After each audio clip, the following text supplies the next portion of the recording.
qui te garantit une vie de succès, voyez, qu'on ne peut pas compromettre, c'est la foi en Dieu, la foi dans ton cœur. C'est très important.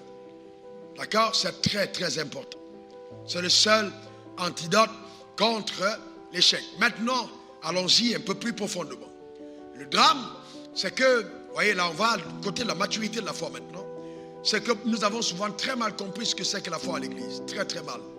Et à cause de l'enseignement de la foi, beaucoup de personnes se sont installées dans un laxisme, une paresse, une vie de médiocrité incroyable, dans un rêve, vous voyez, qui n'a rien à voir avec les réalités de ce que c'est que la foi. Eh bien, il est important qu'on comprenne ce que c'est que la foi. Alors, allons-y à la vie d'Abraham et regardons quelque chose. Puisque Abraham est le père de la foi. Jacques 2, verset 20 à 21. Jacques 2, verset 20 à 21. Vous y êtes? Jacques 2, 20 à 21. Il y est écrit: veux-tu savoir, ô homme vain, que la foi sans les œuvres est inutile? Que la foi sans les œuvres est inutile. Verset 21. Abraham, notre père, ne fut-il pas justifié par les œuvres lorsqu'il offrit Isaac sur l'autel? Voyez-vous? Donc, la foi, ce n'est pas simplement le fait de s'asseoir et d'attendre que Dieu fasse tout à notre place. Non, non, non, non. La foi doit nous amener à œuvrer. Aussi longtemps que ta foi ne t'amène pas à poser des actions conséquentes sous le ciel, tu n'es pas en train d'avoir la foi, tu es dans la présomption. La foi pousse à l'action.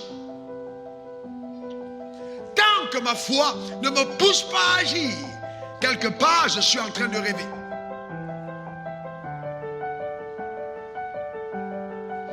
Et c'est pour ça que vous voyez les gens, ils chantent: oh, je suis la tête, non la queue, je suis en haut et non en bas, Dieu m'a béni, Dieu m'a élevé. Et puis, bon, quand ils sortent de l'église, ils ne font rien par rapport à leur déclaration. Ils transforment ainsi leur déclaration justement en paroles stériles, ne pouvant rien accomplir dans la vie parce qu'elles ne sont pas accompagnées d'action. Il est donc important d'agir. C'est par la foi que Abraham obéit et partit. Donc, quelque part, suivez-moi attentivement, la foi commence quand j'entends Dieu. Romains 10, verset 17, la foi vient de ce qu'on entend. La foi vient de ce qu'on entend. La foi vient de ce qu'on entend. La foi vient de ce qu'on entend. Romains 10, 17. Et ce qu'on entend vient de la parole de Christ. Une autre version parlera de la parole de Dieu. La foi vient de ce qu'on entend. De ce qu'on entend. Quels sont ceux parmi vous qui veulent marcher par la foi? Eh bien, lève ta main, ou bien baisse la main. Maintenant, revenons-y. Allons-y plus profondément. Vous voulez réussir dans la vie, levez la main. Alléluia. Amen. Alors, écoutez-moi très bien. Si nous voulons réussir, il est important de redéfinir ce que c'est que le succès. Dramatiquement, je me suis rendu compte qu'aujourd'hui, dans l'église, nous définissons le succès avec les mêmes vocabulaires que le monde. C'est pas vrai.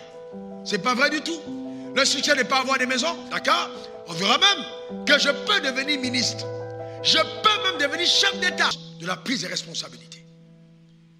Et c'est pourquoi, quand on a l'identité, nous confère nos responsabilités. Et une fois qu'on connaît ces responsabilités, on doit les prendre en main.